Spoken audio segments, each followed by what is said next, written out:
Welcome, Wanderers. Thanks for listening today. In fact, thank you for over 5,000 downloads. I've enjoyed our journey together and look forward to wandering throughout all of Middle-earth with you. I saw a recent review in Apple Podcasts that I wanted to share. This is from The Rocket Girl, who said, quote, I haven't read the books, but I have seen the movies. Aaron brings the characters to life and makes connections that I wouldn't have known about. I gotta go read the books now. I love this. This was my hope in starting this show, that others could deepen their enjoyment of the world of JRR Tolkien. If you're enjoying the show, please leave a rating and a review and share with a friend. On today's episode, I will break down the three houses of the race of men who came into Beleriand and allied with the elves. These stories provide the family history to two of the most well-known characters in Middle-earth, Aragorn and Elrond. Wait, you say, Elrond is an elf, and aren't you talking about the houses of men? Yep, you'll see how Elrond, aptly titled the Half-elven, fits in just a moment. This episode is an analysis of the chapter called Of the Coming of Men into the West, in a book called The Silmarillion, written by JRR Tolkien and published after his death by Ballantine Books in 1977. A link to purchase this book from Amazon is in the show notes. Welcome. In the Beginner's Guide to the Lord of the Rings podcast, we explore the foundational, epic stories from the deep past of Middle-earth. If you enjoy J.R.R. Tolkien's books, or maybe Peter Jackson's movies, or perhaps you're excited for Amazon Studios' new series, The Rings of Power, if you want to dive deeper into the rich world of Middle-earth, then listen and subscribe. Lagovanian, fellow wanderers. Today's episode date is March 31. On this day in Middle-earth, in the year 2942 of the Third Age, Bilbo and Gandalf rest at Beorn's house after the Battle of the Five Armies. And in the year 3019 of the Third Age, it's been roughly a week since the One Ring was destroyed. This is adapted from the Today in Middle-earth History calendar on theonering.net. Let's check the map. If you are a first-time listener, welcome. I do a quick figurative map check each episode to help you get the context of what's been happening. But if none of this makes sense, you're welcome to back up a couple of episodes and catch back up, which I hope you do. It is the first age of Middle-earth. The elves hold a siege against Morgoth, the Dark Lord, who has stolen the Silmarils and maintains a fortress in the north of Beleriand. Nargothrond and Gondolin have been established as secret havens, should the siege against Morgoth fail. The elves, being the firstborn of the creator Iluvatar, have not yet had dealings with men, the secondborn of Iluvatar. Let's start with the first meeting of the elves and men in Beleriand. More than 300 years had passed since the Noldarine elves had come into Beleriand. Finrod, a son of Finarfin and brother to Galadriel, was traveling alone in the eastern regions of Beleriand. This area is the west side of the Blue Mountains, which are west of where the Shire would later be in the Third Age of Middle-earth. In the distance, he sees fires in the evening sky, and hears songs sung in an unknown tongue, so he sneaks closer for a better look. Finrod has found the first house of men that traveled over the mountains into Beleriand. This is the House of Bëor the Old. Finrod waits until they are all asleep, then moves among them, and, taking a harp, starts to sing a song of the bliss of the undying lands in far-off Valinor, which each man was able to interpret according to his mind's abilities. Finrod dwells with the men for roughly a year, quickly learning their language due to his previously unknown ability to understand their thoughts when they spoke. Thus he learned that the men were leaving a great darkness behind them, ever seeking for the light in the west. What was this darkness that men were leaving behind? The elves later surmised that Morgoth had first found men after their awakening, and attempting a preemptive strike before they could ally with the elves, sought to create fear in the hearts of men.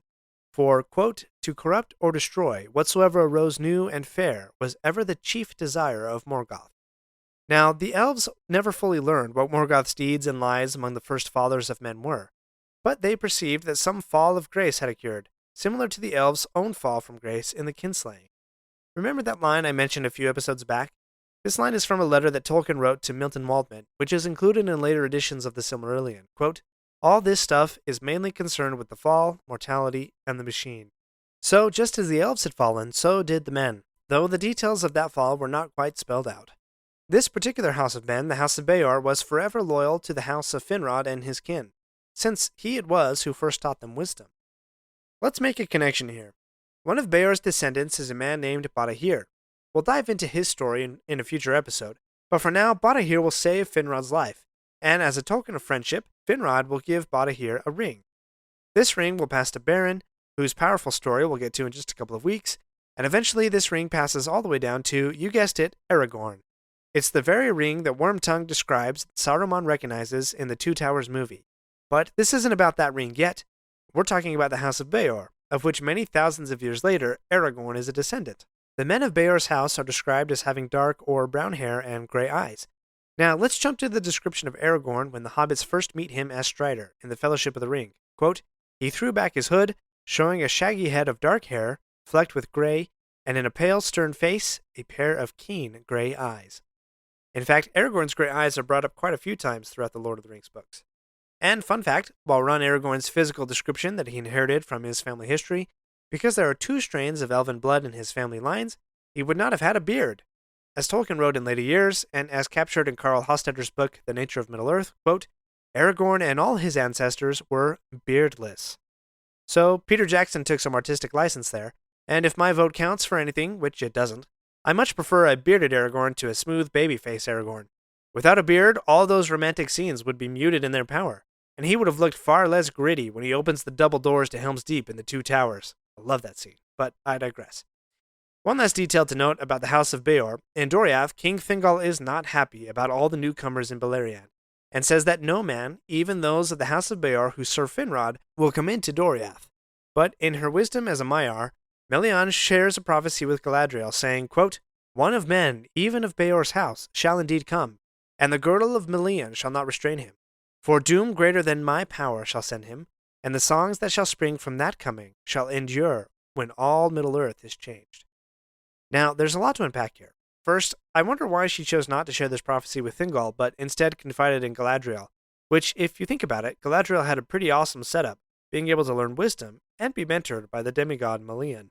This prophecy is referring to Beren, who we've hinted at before, and is one of the most enduring tales of Middle-earth, as Melian further indicates.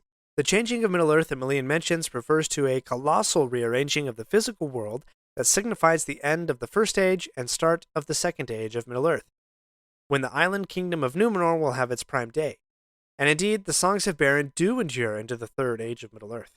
If you're lucky enough to have watched the extended edition of the Fellowship of the Ring, there's a scene where Aragorn is leading the hobbits through a swamp.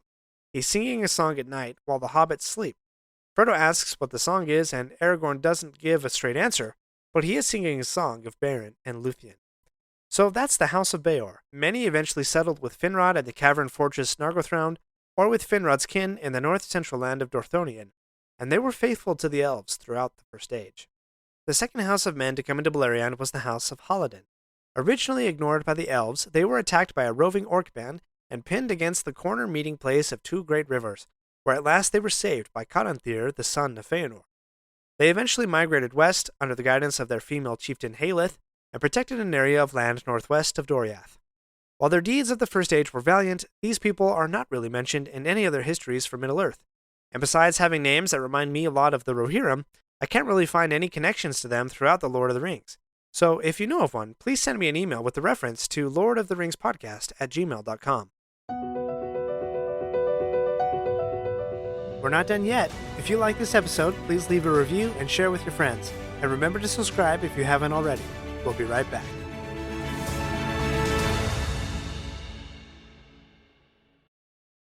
Do you ever find yourself thinking about who would win in a fight between Goku and Superman?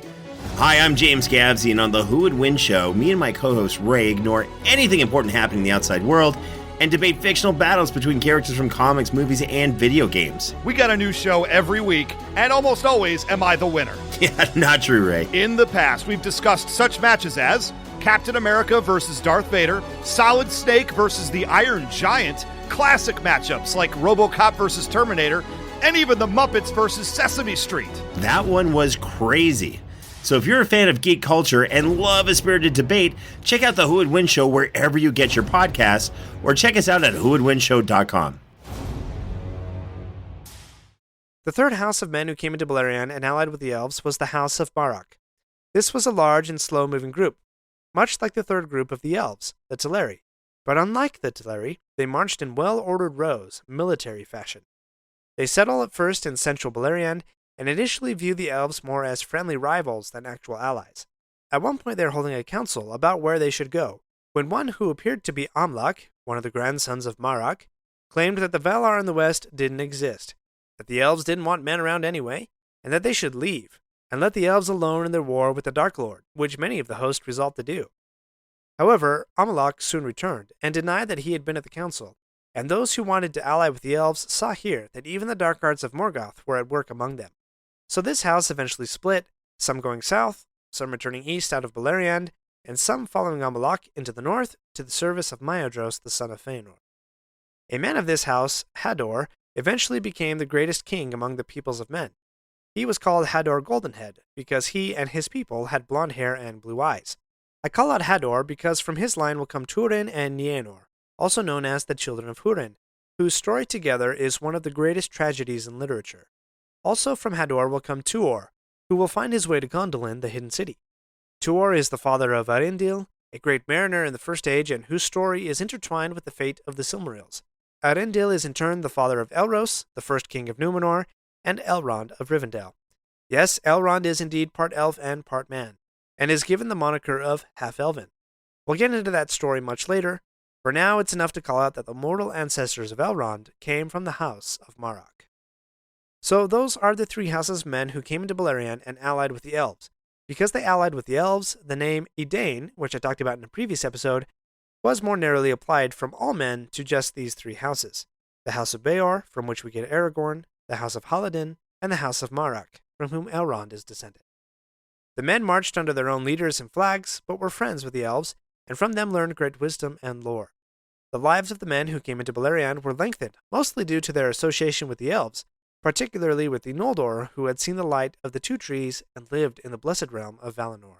But the elves were surprised by the passing of men, whose lives seemed so short in comparison to their own, and they mourned the loss of their friends to a phenomenon that they did not understand.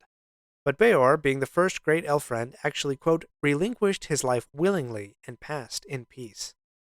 This willingness to pass on to death, after living a long, full, meaningful life, is a key characteristic of the noblest of the houses of men, and we'll see when we get to the kings and queens of Númenor that when men begin to fear death and not pass away in peace, that will lead to the downfall of great civilizations. This fact of contrasting lifespans between the elves and men is a major sticking point for many that are tracking Amazon's Rings of Power show.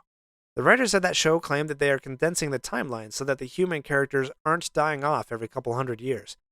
But the contrast of immortality versus mortality is a major theme of Tolkien. In fact, it's the major theme.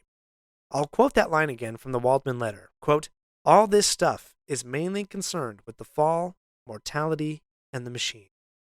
This is the point of The Lord of the Rings.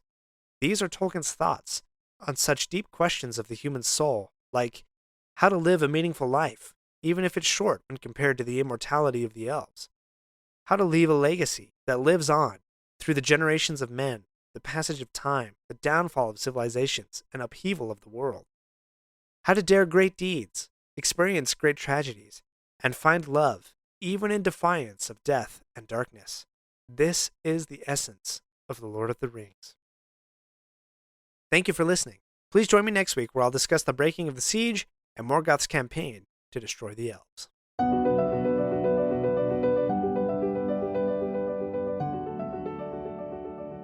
Hi friends, if you enjoyed this episode, let me know by subscribing, leaving a review, and sharing with your friends. For feedback on the show, please email me at lordoftheringspodcast@gmail.com or find me on Instagram at Beginner's Guide LOTR Podcast. Until next week, remember, not all those who wander are lost.